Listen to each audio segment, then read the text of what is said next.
નમસ્કાર દર્શક મિત્રો, દૂરદર્શન સમાચારમાં આપનું સ્વાગત છે। શરૂઆત કરીએ મુખ્ય સમાચારોથી।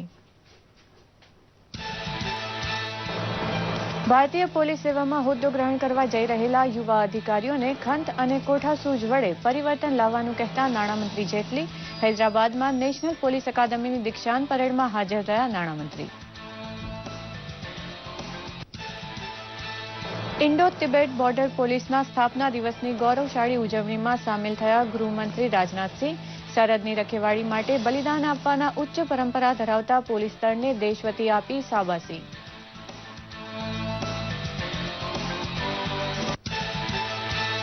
જમ્મુ કાશ્મીર નિયંત્રણ રેખા ઉપર પાકિસ્તાન તરફથી યુદ્ધ વિરામનું ગંભીર ઉલ્લંઘન થતા આપણા જવાનોએ આપ્યો જડબાતોડ જવાબ। તોપગોળાનું નિશાન બનતા સરહદી ગામડાને હાઈ એલર્ટ ઉપર મૂકવા સાથે ઉચ્ચ સ્તરે કરાઈ સમીક્ષા।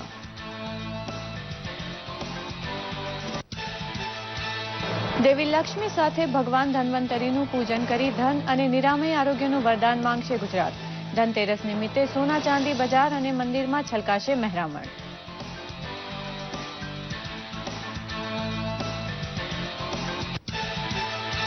પ્રધાનમંત્રી મોદીની પહેલના પ્રતિસાદ રૂપે રાષ્ટ્રીય આયુર્વેદ દિવસની ઉજવણી શરૂ કરતું Bharat.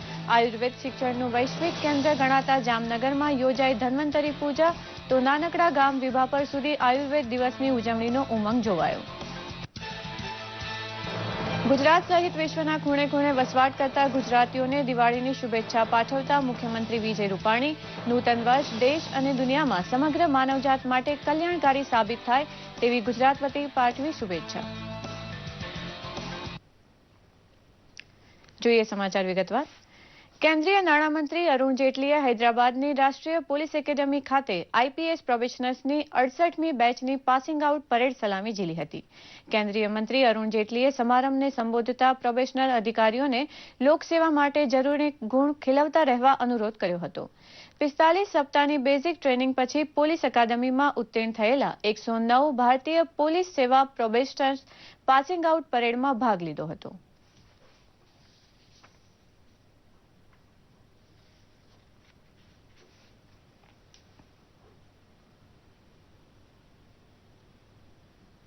Those who get committed to their service become more and more humble as every day passes by. Humility, compassion, concern, commitment all become very important aspects of their personality.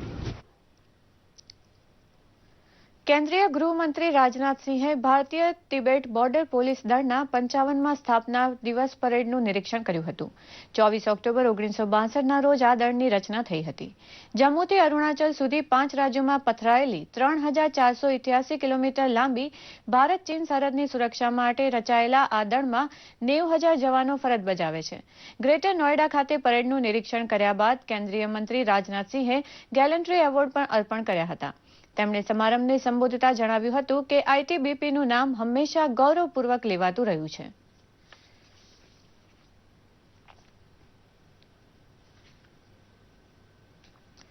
પાકિસ્તાને ગુરુવારે રાત્રે નિયંત્રણ રેખા પર ફરી ભારે ગોળીબાર કર્યો હતો। કઠુઆ, આરએસપુરા, ક્રિષ્ના ઘાટી અને મેંઢર સેક્ટરની વિવિધ ચોકીઓને નિશાન બનાવીને પાકિસ્તાન તરફથી ત્યાં ગોળીબાર થયો હતો। ગૃહમંત્રી રાજનાથસિંહે સુરક્ષા દળોને જડબાતોડ જવાબ આપવા સૂચના આપી છે। તંગધારમાં પાક સેનાના ગોળીબારમાં બીએસએફનો જવાન શહીદ થયો હતો। પાક ગોળીબારમાં ઘાયલ થયેલા 5 જવાનોને હોસ્પિટલમાં સારવાર માટે દાખલ કરાયા હતા। રાષ્ટ્રીય સુરક્ષા સલાહકાર અજીત ડોભાલે પણ બીએસએફના ડીજી સાથે વાત કરી હતી। સેનાધ્યક્ષ દલવીરસિંહે સંરક્ષણ મંત્રી તેમજ રાષ્ટ્રીય સુરક્ષા સલાહકારને પણ ઘટનાની જાણકારી આપી હતી। તમામ સરહદી વિસ્તારમાં હાઈ એલર્ટ જારી કરવામાં આવ્યું છે। જૂનાગઢના કૃષિ વિશ્વવિદ્યાલય દ્વારા મોરબી તાલુકાના ગોર ખીજડીયા ખાતે સરકારે ફાળવેલ 26 હેક્ટર જમીનમાં આકાર પામનાર કૃષિ વિજ્ઞાન કેન્દ્રનું કૃષિ રાજ્યમંત્રી પરસોત્તમ રૂપાલાએ ભૂમિપૂજન કર્યું હતું। આ પ્રસંગે કૃષિ રાજ્યમંત્રી પરસોત્તમ રૂપાલાએ જણાવ્યું હતું કે પ્રધાનમંત્રી સિંચાઈ યોજના અને ફસલ વીમા યોજના થકી 2022 સુધીમાં ખેડૂતોની આવક બમણી કરવાના આયોજનમાં આ કૃષિ વિજ્ઞાન કેન્દ્ર મહત્વનો ભાગ ભજવશે. મહત્વનું છે કે આ કેન્દ્ર કાર્યરત થતા આ વિસ્તારના ખેડૂતોને ખેતી વિકાસ માટે ઘર આંગણે અદ્યતન કૃષિલક્ષી માહિતી હવે સરળતાથી મળી રહેશે. કૃષિ વિજ્ઞાન કેન્દ્રનો સૌથી મોટો ફાયદો જો આ વિસ્તારને થવાનો હોય તો એ છે કે અમારા કૃષિ વિજ્ઞાનના અધિકારીઓ વૈજ્ઞાનિકો એ તમારા ખેતરમાં પ્રયોગ કરશે.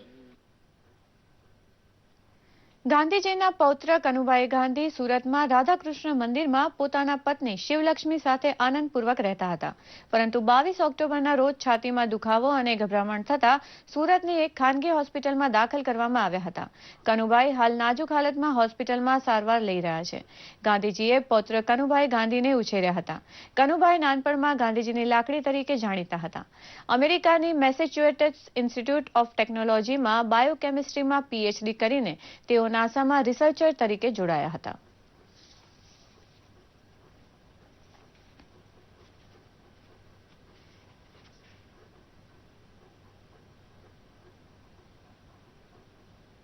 श्री कनुभाई गांधी जो महात्मा गांधी जी के पौत्र हैं, 88 वर्ष की उम्र है. ये 22/10/2016 को 9:15 बजे रात को छाती में पेन होने के कारण वो यहाँ पे एडमिट हुए और बाद में ब्रेन में सर्कुलेशन और हार्ट का पंपिंग थोड़ा कम हुआ, जिसके कारण हम उनको वेंटिलेटर पे रखे हुए हैं और उनकी कंडीशन क्रिटिकल बनी हुई है. દેશભરમાં આજે ધનતેરસની ઉજવણી થઈ રહી છે. દિવાળીની રોનકનો આજે જાણે કે આરંભ થશે. ધનતેરસના દિવસે ધન પૂજા કરવા ઉપરાંત સોના ચાંદી તેમજ વાસણની ખરીદીનું મહત્વ હોય છે. અમદાવાદ સહિત રાજ્યભરમાં ગત વર્ષને મુકાબલે સોનાનું 50% વધુ વેચાણ થાય તેવી અટકળો વચ્ચે બજારોમાં લોકોની ભીડ છે. ઘર આંગણે રંગોળી પૂરીને અને દીપ પ્રગટાવીને લક્ષ્મી પૂજન, ધન્વંતરી પૂજન સહિતની પૂજન વિધિ પણ ઘેર ઘેર થવાની પરંપરા પણ નિભાવવામાં આવશે. ભારત સરકારે આ દિવસને રાષ્ટ્રીય આયુર્વેદ દિવસ તરીકે મનાવવાની પણ ઘોષણા કરી છે.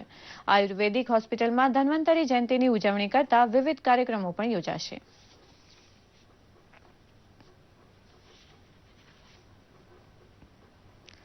આયુર્વેદ શિક્ષણ માટે દુનિયાભરમાં બેજોડ ગણાતી ગુજરાત આયુર્વેદ યુનિવર્સિટીમાં ધન્વંતરી પૂજન યોજાયું ત્યારે જામનગરના વિદ્વાન આયુર્વેદાચાર્યો હાજર રહ્યા હતા.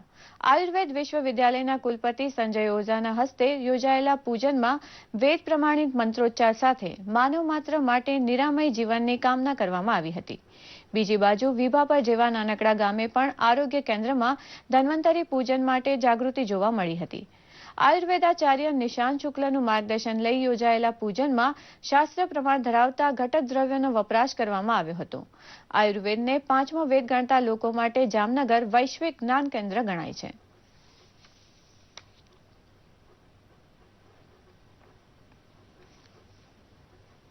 ભગવાન ધન્વંતરીનો પ્રાગટ્યોત્સવ અર્થાત ભગવાન ધન્વંતરી એટલે સુખ, સમૃદ્ધિ, સ્વાસ્થ્ય ના દેવતા નો જન્મનો દિવસ એટલે આજની આ પવિત્ર તિથિ છે.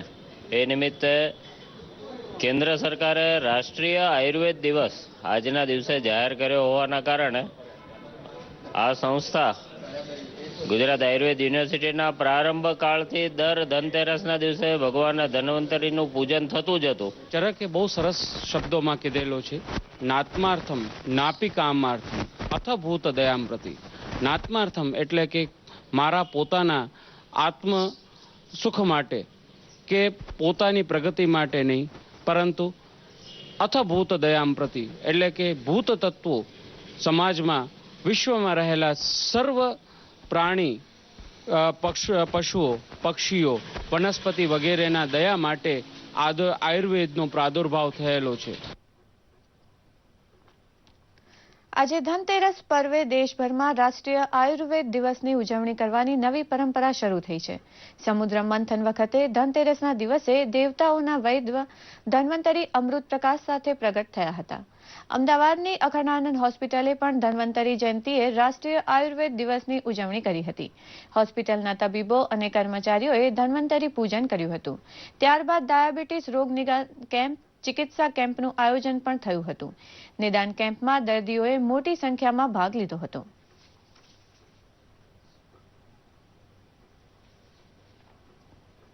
એટલે તાજા જ થયેલા ડાયાબિટીસમાં લગભગ 5 કે 6 મહિના જૂનો ડાયાબિટીસ હોય તો એનામાં પંચકર્મ યોગ્ય રીતે કરવાથી પરિણામો મળે છે અને લગભગ ક્યોર થવાના ચાન્સીસ વધે છે. ઓરલ મેડિકેશનની વાતો કરીએ તો ઓરલ મેડિકેશન્સ ઘણી બધી છે, પણ સામાન્ય રીતે આમાં સુદર્શન ઘનવટી, મામેજવા ઘનવટી, વિજયસાર, ત્રિકટુ, ત્રિફલા આ બધા દવાઓ અદ્ભુત પરિણામો આપે છે. ગુજરાત સહિત વિશ્વભરમાં વસતા તમામ ગુજરાતીઓને મુખ્યમંત્રી વિજય રૂપાણીએ દિવાળી પર્વની શુભેચ્છા પાઠવી છે. નવું વર્ષ દેશ અને ગુજરાત માટે શાંતિદાયક, પ્રગતિદાયક અને આનંદ ઉલ્લાસભર્યું નીવડે તેવી શુભેચ્છા તેમણે વ્યક્ત કરી હતી. ગુજરાતની સમગ્ર જનતાને દિવાળીની શુભકામનાઓ પાઠવું છું, નવા વર્ષની શુભકામનાઓ પાઠવું છું. બધાનું નવું વર્ષ પ્રકાશથી અને જે કાંઈ સપનાઓ છે એ પરિપૂર્ણ થાય એવું ભરપૂર બની રહે. સાથે સાથે ઈશ્વર બધાની મનોકામનાઓ પણ પૂર્ણ કરે. આપણું ગુજરાત એ સુખી સમૃદ્ધ ગુજરાત બને એવી શુભકામનાઓ પાઠવું છું.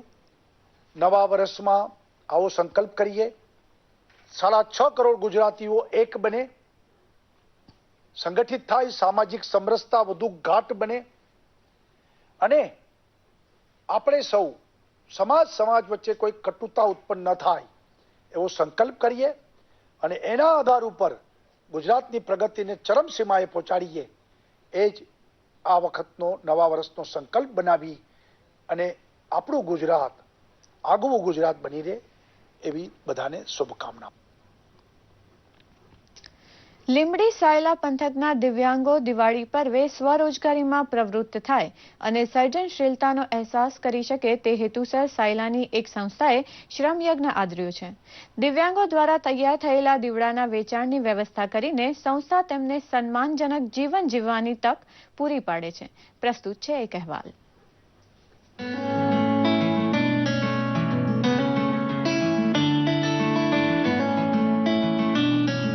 સાયલા ખાતે આવેલા આશીર્વાદ વિકલાંગ સંસ્થા દ્વારા દિવાળી પર્વે એક વિશેષ શ્રમયજ્ઞ ચાલી રહ્યો છે.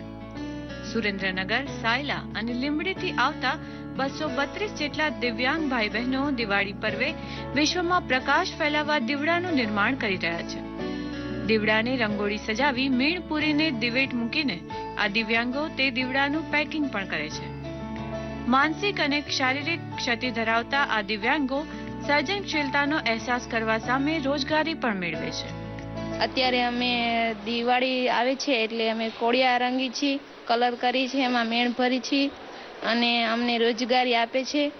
એક કોળીએ અમને રૂપિયો આપે છે એટલે અમે આશરે 2000નું કામ કર્યું છે. મારા ઘરના પરિવાર સુખી રહે છે. દીવડાનું કામ વેચી છીએ. લોકોના જીવનમાં અજવાળા થાય છે.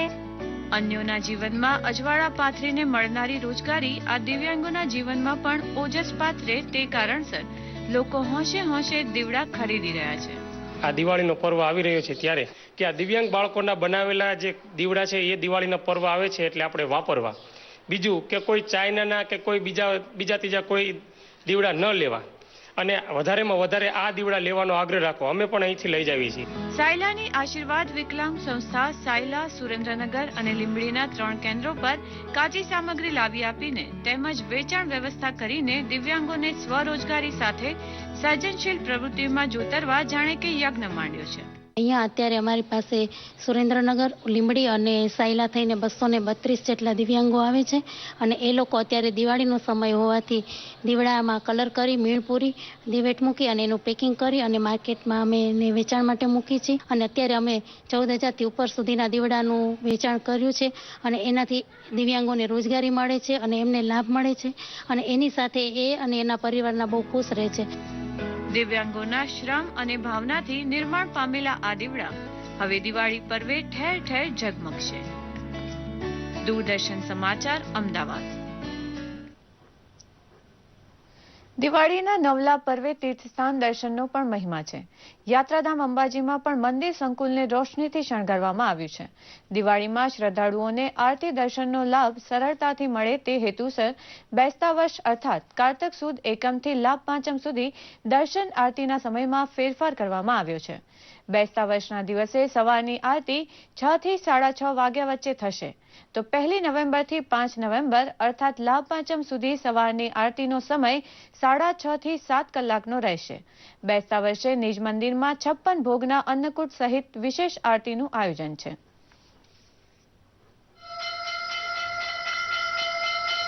નવું વર્ષ શરૂ થાય છે એટલે માતાજીના દર્શનના સમયમાં ઘણો જ ફેરફાર કર્યો છે. સવારે 6 વાગ્યાની આરતી છે બેસતા વર્ષે અને 11:15 મંદિર બંગળ થશે એટલે બંધ થશે અને પછી માતાજીના રાજભોગ અન્નકૂટ 56 ભોગ 12 વાગે થશે. લોકોને 12:30 થી તે 4:15 સુધી દર્શનનો લાભ મળશે. પછી 4:15 સુધી મંદિર મંગળ થશે પાછો અને પછી પાછું 6:30 દર્શન થશે અને સાંજે 9 વાગ્યા સુધી માતાજીનું દર્શન થશે. અને આજે આ વખતે એમ કે 2 તિથિ વધારે છે એટલે ચોથ છે એટલે પાંચમ સુધી 5 દિવસની જગ્યાએ 6 દિવસ સુધી માતાજીના આ 6:30 થી 11:30 સુધી માતાજીના દર્શન થશે અને પછી રાબેતા મુજબ છે.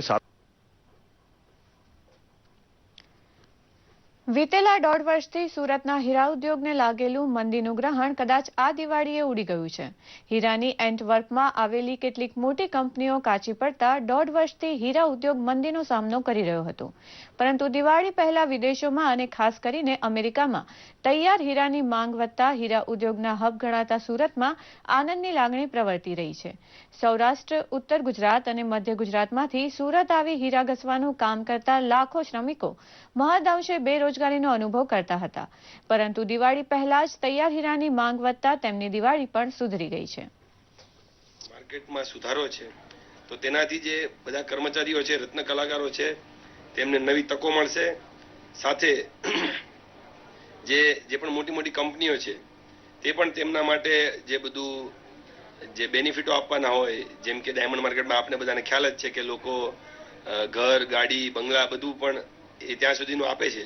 તો આવી પરિસ્થિતિમાં તેમને આ બધું મળવાના ચાન્સીસ વધી જાય છે. જે ગયા વર્ષની દિવાળીએ જોઈએ તો માહોલ બહુ શાંત હતો અને આ વર્ષે બધાને ખૂબ બેનિફિટ થશે એવું મને લાગે છે. દિવાળીનો તહેવાર ઉજવવા માટે વતન જવા માંગતા સાધારણ માણસો માટે એસટી બસ સૌથી હાથવગું પરિવહન માધ્યમ હોવાથી બસ સ્ટેશનમાં ભીડ જામતી જાય છે. ટૂંકા ગાળામાં પ્રવાસીઓની મોટી સંખ્યાને પહોંચી વળવા માટે એસટી નિગમ દ્વારા અમદાવાદ, રાજકોટ, સુરત, વડોદરા જેવા મહાનગરથી જિલ્લા કક્ષાની બસ દોડાવવાનું આયોજન છે. સુરત એસટી ડિવિઝન દ્વારા 600થી વધુ એક્સ્ટ્રા ટ્રીપ દોડાવવાનું આયોજન કરાયું છે, જેથી ખાનગી ટ્રાવેલ્સ દ્વારા વસૂલાતા બેફામ ભાડાથી સાધારણ લોકોને બચાવી શકાય તેમ ટ્રાફિક કંટ્રોલર ઓમપ્રકાશ સુરતીનું કહેવું છે. સૌરાષ્ટ્રવાસીઓ મોટા પાયે સુરતમાં સ્થાયી થયા હોવાથી તેમના વતન તરફથી એક્સ્ટ્રા બસ ગોઠવવામાં આવી રહી છે. ખાનગી લોકો પેસેન્જરને લૂંટે છે તેનાથી બચી શકાય છે. મુસાફરોને સારી સગવડ, સારી સુવિધા મળી રહે એના માટે એસટી નિગમ એકદમ કટિબદ્ધ છે અને એમના માટે પૂરી સુવિધાઓ પૂરી પાડવા ઉપલબ્ધ છે. અમારે બીજી સુવિધાઓ પણ એવી છે કે જો ગ્રુપમાં બુકિંગ કરાવશો તો તેને 10% કન્સેશન પણ આપવામાં આવશે. સિંગલ બુકિંગ કરાવશો તેને 5% સુધી કન્સેશન આપવામાં આવશે. અને બીજી એક વધારાની સુવિધા એ છે કે આખી બ્રશ ગ્રુપ બુકિંગ કરાવશો તો અમારે તે મુસાફરોને એસટી સ્ટેન્ડ સુધી આવવાની જરૂર પણ નહીં પડશે. એ બસ અમે સીધા એમના રહેવાના સ્થળે પણ મોકલી આપીશું અને તેમને ત્યાંથી પણ એવી સુવિધા પ્રોવાઈડ કરીશું. રાજપીપળાના ચિલ્ડ્રન હોમમાં રહેતા 40 બાળકો માટે આ દિવાળી ખાસ બની રહેશે. રાજપીપળાની શાળામાં ભણતી 5 બહેનો તેમને ફટાકડા આપવા ચિલ્ડ્રન હોમ પહોંચી હતી. પ્રસ્તુત છે એક વિશેષ અહેવાલ. દીપાવલી પર્વ એટલે બાળકો માટે રોશની અને ફટાકડાનું પર્વ. ઘેર ઘેર દીવા પ્રગટે, મીઠાઈઓ બને અને બાળકો પાછા ફટાકડા પણ ફોડે. પરંતુ અનાથાલય કે ચિલ્ડ્રન હોમમાં રહેતા અનાથ બાળકો માટે આ પર્વે કાંઈ વિશેષ ખરું? ડોકિયા કરીને બીજા બાળકો દ્વારા ફૂટતા રહેતા ફટાકડાને ફૂટતા જોતા રહેવા સિવાય તેમની પાસે કોઈ વિકલ્પ જ નથી હોતો. ગઈ દિવાળીએ અનાથાલયના બાળકોની આ સ્થિતિને જોનારી રાજપીપળાની શાળામાં ધોરણ 7માં ભણતી 5 બાળકીઓએ ગઈ દિવાળીએ જ એક સંકલ્પ કર્યો હતો. આ દિવાળીએ તે 5 બાળકીઓ અનાથાલયના બાળકોને ફટાકડાની વહેંચણી કરવા પહોંચી ગઈ હતી. તેમણે અનાથાલયના 40 બાળકોને ફટાકડાની વહેંચણી કરી હતી. 5 બાળકીઓએ સંકલ્પ કર્યો હતો કે વર્ષભર પોકેટ મની બચાવીને તે નાણાંમાંથી અનાથાલયના ભાઈ બહેનોને ફટાકડાની ભેટ આપશે. ગયા વર્ષે મેં અને મારી 4 મિત્રો ચિલ્ડ્રન હોમ પરથી પસાર થતા હતા ત્યારે અમે લોકોએ નક્કી કર્યું કે અમારા પપ્પા જે આખા વર્ષ દરમિયાન જે પોકેટ મની આપે છે તે પોકેટ મની બચાવી અમે લોકો ચિલ્ડ્રન હોમના બાળકોને ફટાકડા આપીશું. દિવાળીએ હાથમાં ફટાકડા આવતા બાળકોની ખુશીનો પાર નહોતો રહ્યો. નાનકડી 5 બાળકીઓ આ ભાવનાસભર કામ કરીને સમાજને બીજાઓ માટે કંઈક કરી છૂટવાનો એક નવો રાહ ચીંધ્યો છે. ચિલ્ડ્રન હોમમાં એક ખૂબ જ અભિનંદન પાત્ર એક પ્રસંગ બન્યો છે, જેમાં નાની નાની બાળકીઓએ જે લોકોના પોકેટ મનીમાંથી બચાવેલા નાણાંમાંથી છોકરાઓના ફટાકડા લાવી ખૂબ જ એક સારો પ્રસંગ ઊભો કર્યો છે. એ બાળકો પણ એ કરીને બહુ ઉત્સાહિત થયા છે. મારી દીકરી જે ધોરણ 7માં ભણે છે એને એકદમ એવો વિચાર આવ્યો કે પપ્પા આપણે દિવાળી તો કરીએ છીએ, તમારા થ્રુ હું દિવાળી તો કરી શકું છું, પરંતુ આ બાળકોને કેવી રીતે દિવાળી કરી? તો તમે મને જે પોકેટ મની આપો છો તે મને આપો અને એ હું બચાવીશ અને આવતા વર્ષે હું આ છોકરાઓને ફટાકડા આપી અને દિવાળી એમની સાથે મનાવવાનો વિચાર કરું. 5 વિદ્યાર્થીઓની પહેલને પરિણામે રાજપીપળા અનાથાલયના બાળકો આ વર્ષે ફટાકડા ફોડીને અનોખી દિવાળી ઉજવશે. દૂરદર્શન સમાચાર, અમદાવાદ. કોંગ્રેસના પૂર્વ સાંસદ કુંવરજીભાઈ બાવળિયા પોતાના ટેકેદારો સાથે જનચેતના પદયાત્રાએ નીકળ્યા હતા. 20 ઓક્ટોબરના રોજ ગેલા સોમનાથથી પદયાત્રાનો આરંભ થયો હતો. લોકસંપર્ક કરતી પદયાત્રા 315 કિલોમીટરનું અંતર કાપીને 27 ઓક્ટોબરના રોજ દ્વારકા આવી પહોંચતા તેમના સ્વાગત માટે કોંગ્રેસના આગેવાન અર્જુનભાઈ મોઢવાડિયા પણ દ્વારકા પહોંચ્યા હતા. ફટાકડા ફોડીને ઢોલ નગારા સાથે જનચેતના પદયાત્રાનું દ્વારકામાં સ્વાગત થયું હતું. જનચેતના પદયાત્રા દરમિયાન માર્ગમાં લોકોની બેઠક યોજીને લોકોની સમસ્યાઓ જાણવા પણ પ્રયાસ થયો હતો.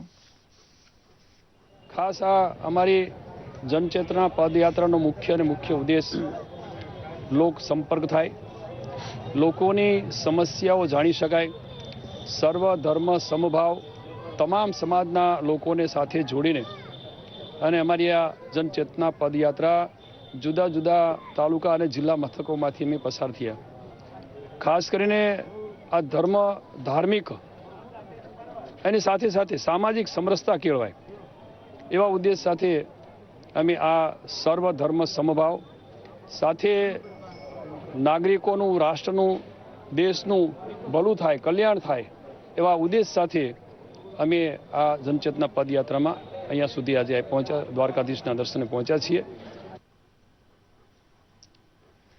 જામનગરમાં અક્ષરવાસી સંત પ્રમુખ સ્વામી મહારાજની સ્મૃતિ ચિરંજીવ બનાવવા માટે મહાનગરપાલિકા દ્વારા મુખ્ય માર્ગોનું નામકરણ કરવાનો કાર્યક્રમ યોજાઈ ગયો, જેમાં પોતાના અનુગામી તરીકે તેમણે નિયુક્ત કરેલા પરમ સંત એવા મહંત સ્વામી હાજર હતા. સાંસદ પૂનમબેન માડમ અને મેયર પ્રતિભાબેન કનખરા સહિત સ્થાનિક આગેવાનોની બહોળી હાજરીમાં યોજાયેલા આ કાર્યક્રમમાં હરિભક્તોની હાજરી વિશેષ હતી.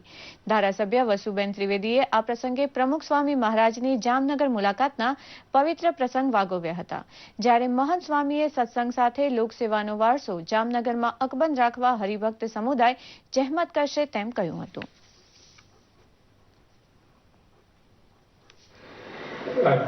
કલામ સાહેબ બહુ પવિત્ર હતા અને સ્વામીને ઓળખ્યા એટલે એમને કોઈ નાત જાત નડ્યું નહીં અને બાપાને કંઈ નાત જાત નડ્યું નહીં અને બે એક થઈ ગયા અને અદ્ભુત અનુભવ જેનું પુસ્તક લખ્યું છે પરાત્પર એ આપણા અમારા સાધકો માટે સંતો માટે પણ એમાંથી બધું ઘણું લઈ શકાય એવું છે. એ આ સત્કાર્ય અને આ રોડ પરથી આ રસ્તા પરથી જે નીકળશે એમને જે પથ પૂજ્ય પ્રમુખ સ્વામી મહારાજ ચીંધાડીને ગયા છે એ પદ પર ચાલવાની શક્તિ પ્રાપ્ત થશે એ વાતની મને ખાતરી છે. અને બીજાને ખુશ જોઈ અને પોતે ખુશ થતા એવા ઈશ્વરીય સ્વરૂપ પ્રમુખ સ્વામી મહારાજને જો સાચી કોઈ આપણે શ્રદ્ધાસુમન અર્પણ કરી શકીએ તો આનાથી વિશેષ કાંઈ ના હોય. તો આ તકે મહાનગરપાલિકાને ખૂબ ખૂબ અભિનંદન આપી આ તકે ઉપસ્થિત સર્વે હરિભક્તો ઉપર હંમેશા પ્રમુખ સ્વામી મહારાજના અને સ્વામિનારાયણ ભગવાનના આશીર્વાદ બની રહે. અને હવે જોઈએ રાજ્યના કેટલાક મહત્વના સમાચારો સંક્ષિપ્તમાં.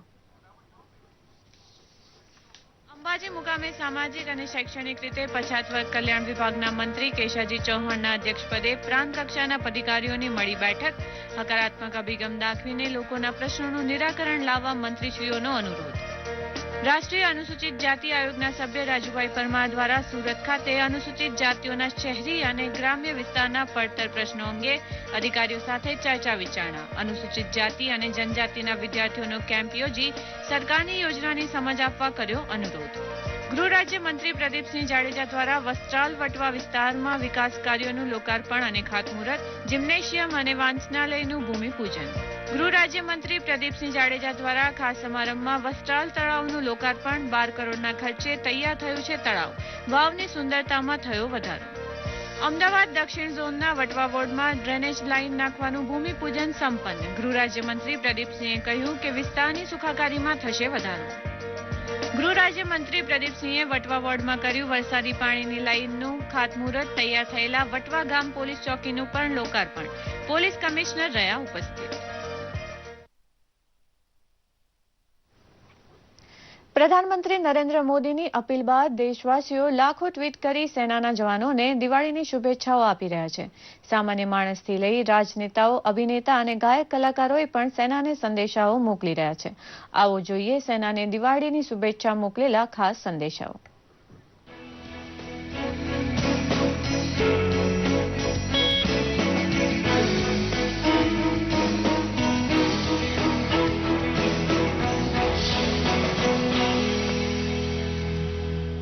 આજે ધનતેરસનો પર્વ છે ત્યારે પ્રધાનમંત્રી નરેન્દ્ર મોદીએ દેશવાસીઓને ધનતેરસના પર્વની શુભકામના પાઠવી હતી. તેમની આ ટ્વીટને અનેક રીટ્વીટ મળી રહ્યા છે. પ્રધાનમંત્રી નરેન્દ્ર મોદી 1 નવેમ્બરે હરિયાણાની સ્વર્ણિમ જયંતિ સમારોહનું ઉદ્ઘાટન કરવાના છે, જેની માહિતી MyGov ઇન્ડિયાના ટ્વિટર પેજ પર પોસ્ટ કરવામાં આવી છે. તો આગામી 11 અને 12 નવેમ્બરના રોજ પ્રધાનમંત્રી મોદી જાપાનની મુલાકાતે જવાના છે. ઓલ ઇન્ડિયા રેડિયોના ટ્વિટર પેજ પર આ માહિતી શેર કરવામાં આવી, જેમાં જાપાનમાં આયોજિત વાર્ષિક શિખર બેઠકમાં પીએમ હાજરી આપશે. આ ટ્વીટને અસંખ્ય લાઇક મળી રહી છે. આજે ચેક ગણરાજ્ય દેશના નાગરિકો રાષ્ટ્રીય દિવસની ઉજવણી કરી રહ્યા છે, ત્યારે રાષ્ટ્રપતિ પ્રણવ મુખર્જીએ ટ્વીટ કરી ચેક ગણરાજ્યના નાગરિકોને રાષ્ટ્રીય દિવસ નિમિત્તે શુભકામના પાઠવી હતી. મુખ્યમંત્રી વિજયભાઈ રૂપાણીએ ધનતેરસના પર્વની રાજ્યના નાગરિકોને શુભકામના પાઠવી હતી. ધનતેરસના સંદેશમાં મુખ્યમંત્રીએ લખ્યું છે કે માતા લક્ષ્મી કમળના પુષ્પ પર બિરાજમાન છે અને કમળ અનંતકાળ, દિવ્યતા અને પવિત્રતાનું પ્રતીક છે. ધનતેરસનું આ પર્વ દરેકના જીવનમાં સ્વસ્થતા, શાંતિ અને સમૃદ્ધિ લાવે તેવી શુભકામના. સીએમની આ ટ્વીટને અસંખ્ય લાઇક મળી છે. આજે મુખ્યમંત્રી વિજયભાઈ રૂપાણીએ બ્રિટિશ કોલંબિયાના નાણામંત્રી માઇકલ ડી જોગ સાથે મુલાકાત કરી હતી, જેની ફોટો ટ્વિટર પર પોસ્ટ કરી છે. આ મુલાકાત દરમિયાન સ્માર્ટ સિટી, માળખાકીય વિકાસ સહિતના વિવિધ મુદ્દે ચર્ચા કરવામાં આવી હતી. અભિનેતા આમિર ખાનની આવનારી ફિલ્મ દંગલના ટ્રેલરે યુટ્યુબ પર ઇતિહાસ રચી દીધો છે. ટ્રેલર રિલીઝ કર્યાના 24 કલાકમાં જ સૌથી વધુ જોવાયેલું ફિલ્મી ટ્રેલર બની ગયું છે. માત્ર 6 દિવસમાં યુટ્યુબ પર 21 કરોડથી પણ વધારે વખત આ ટ્રેલર જોવાઈ ચૂક્યું છે, જ્યારે રિલીઝ થયાના 3 કલાકમાં તેને 4 લાખ હિટ મળ્યા હતા. મહાવીર સિંહ ફોગાટના જીવન પર આધારિત આ ફિલ્મમાં આમિર ખાન કુસ્તીબાજનો રોલ નિભાવી રહ્યો છે, જ્યારે ફિલ્મમાં આમિરની 2 પુત્રી ગીતા અને બબીતાના રોલમાં ફાતિમા સના શેખ અને સાનિયા મલ્હોત્રા કરી રહી છે. આમિરની ઈચ્છા હોય છે કે પુત્ર આવે તો ભારત માટે મેડલ જીતી લાવે, પણ પુત્રીનો જન્મ થવા પર આમિર બંનેને કુસ્તીબાજ બનાવે છે.